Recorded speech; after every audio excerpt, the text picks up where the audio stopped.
এবারে metal presence কৃষি সংবাদ, সুজলা সুফলা।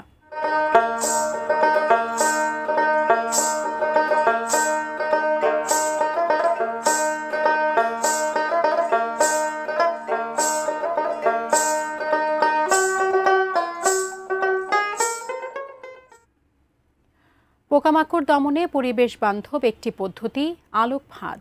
দিন দিন দিনাজপুর জেলার কৃষকরা এই পদ্ধতির প্রতি আগ্রহী হয়ে উঠেছেন। এতে কৃষি খরচ যেমন কমে আসছে, তেমনিভাবে বাড়ছে ফসলের উৎপাদন। জমিতে অতিরিক্ত মাত্রায় কীটনাশকের ব্যবহার থেকে মুক্তির জন্য কৃষকদের বিভিন্ন রকম পরিবেশ বান্ধব আধুনিক কৃষি প্রযুক্তির প্রতি উদ্বুদ্ধ করছে দিনাজপুর জেলা কৃষি সম্প্রসারণ অধিদপ্তর। তেমনই একটি পদ্ধতি আলোক ফাঁদ। সম্প্রতি দিনাজপুর জেলার ১৩টি উপজেলার ৩১২টি ব্লকে এই আলোক ফাঁদ কার্যক্রম প্রদর্শন করা হয়। রোপা আপনের মৌসুমে ক্ষতিকর পোকামাকড় কৃষকের ক্ষতির কারণ হয়ে দাঁড়ায়।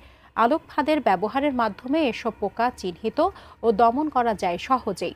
ফলে কমে আসে ক্ষতিকর কীটনাশকের ব্যবহার, যা কৃষক ও পরিবেশের জন্য উপকারী।